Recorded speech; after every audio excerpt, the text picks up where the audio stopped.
Siamo a Roma, a pochi passi da Porta Pia, in via dei Villini. Una strada piena di verde e di palazzi in stile vittoriano, per lo più ambasciate o sedi diplomatiche.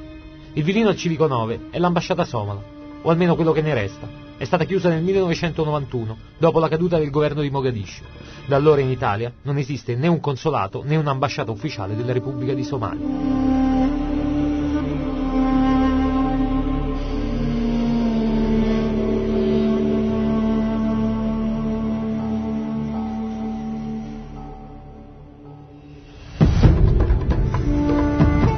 L'edificio cade a pezzi, è diventato negli anni un ricovero per gli immigrati somali a Roma. Là dentro, però, non ci fanno entrare nessuno e non vogliono nemmeno che vengano fatte riprese. Hanno paura che possano arrivare in Somalia, che le possano vedere i loro familiari. A quanto dicono, nessun europeo ci ha mai messo piede da 20 anni a questa parte.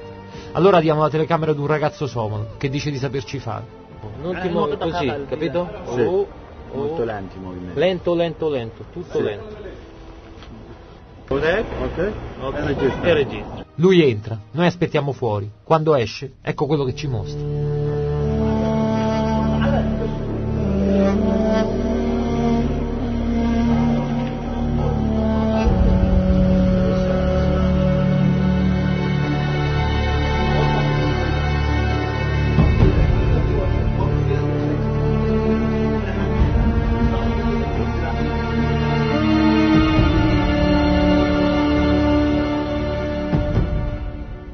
Nell'ambasciata ci sono decine e decine, forse centinaia di persone accampate.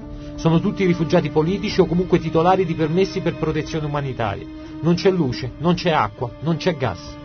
Una situazione disperata da un punto di vista igienico, sanitario e soprattutto umano.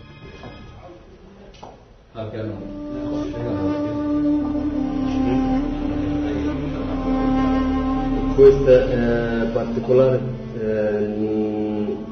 Parte ragazzi somali per dormire, eccolo qua, e anche per cucinare, ecco la particolare è quello.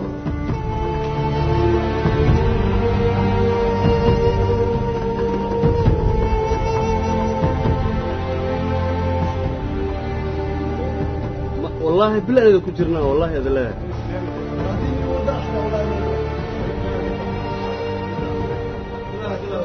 Askala.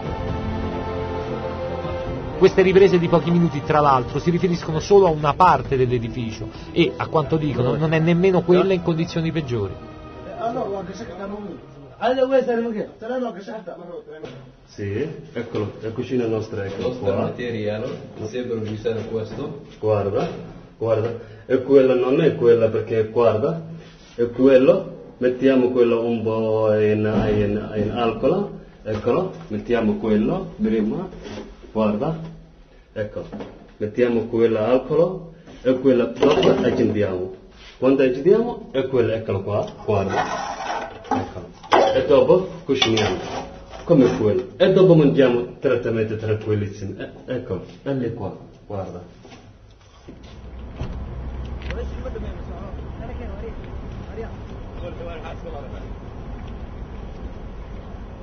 Ambascia somalo che vuole ovvistare visto, non è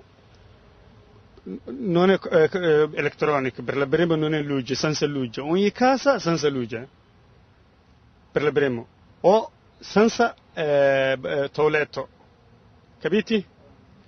E i persone, toiletto per le strade, toiletto con la casa. Abbiamo una casa di ambascia.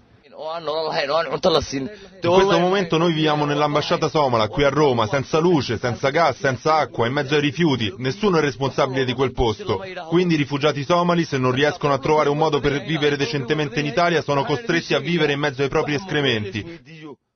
Questa situazione non è possibile, bisogna cambiarla. I rifugiati somali a Roma dormono per strada o nell'ambasciata, che è un posto terribile. Se qualcuno sta male, anche solo un mal di testa, non c'è modo di avere medicine. Non mi pensi mai un'ambasciata così agusa, non mi pensi niente mai, perché troppo buio e più buio non è... Guarda. Sono entrato in Italia nel 2008 e ho vissuto l'orribile situazione in cui vivono i nostri rifugiati. Le nostre famiglie ci fanno scappare dalla Somalia perché là c'è la guerra. Siamo costretti a fuggire dalla violenza. Sono arrivato in Italia per cambiare la mia vita, per trovare la sicurezza che in Somalia non c'è, per la salute e per studiare. Non avrei mai pensato di trovare questa situazione. Io sono diplomato e volevo fare l'università, ma non è stato possibile. Se devi pensare a trovarti da mangiare o da dormire, non puoi certo andare all'università. Io ho lasciato il mio paese perché ci sono tanti problemi, ho pensato all'Italia perché da sempre ha buoni rapporti con la Somalia, ho pensato che qui avrei avuto una vita migliore, ho fatto un viaggio lunghissimo in cui sono stato trattato come un animale per arrivare qua, ma di tutto quello che pensavo di trovare non ho trovato niente, niente.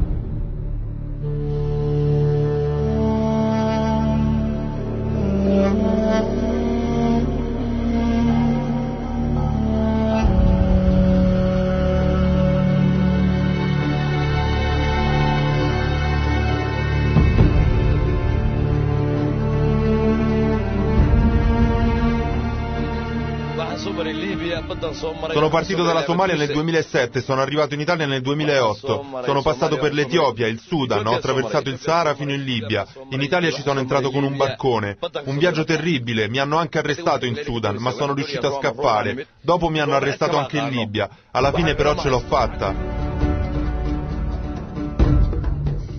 Molti dei rifugiati somali a Roma hanno come obiettivo il Nord Europa, ma sono tutti Dubliners, cioè costretti dalla Carta di Dublino a ritornare sempre in Italia.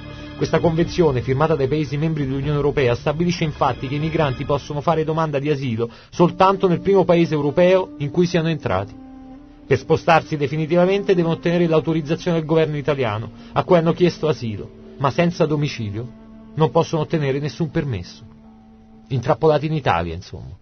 Mi hanno dato il permesso di soggiorno per asilo politico nel campo di Crotone. I responsabili del campo mi hanno detto di andarmene perché da quel momento me la dovevo vedere da solo. Mi hanno dato un biglietto da Crotone a Roma, ma io non conoscevo nessuno, non sapevo niente. Qui non ho trovato nessuno che mi desse una mano. Allora ho dormito per strada alla stazione Termini, poi sono arrivato all'ambasciata. Ho domanda dove mi andare questo ticket. Lei mi dice andate a Europa. E cosa mi fare a Europa allora? Non abbiamo niente per lui, non mi ti dare niente lui, quando vuole andare a Europa ti dare ticket, only, solo ticket, così è entrato a Europa, sono andato a Norway.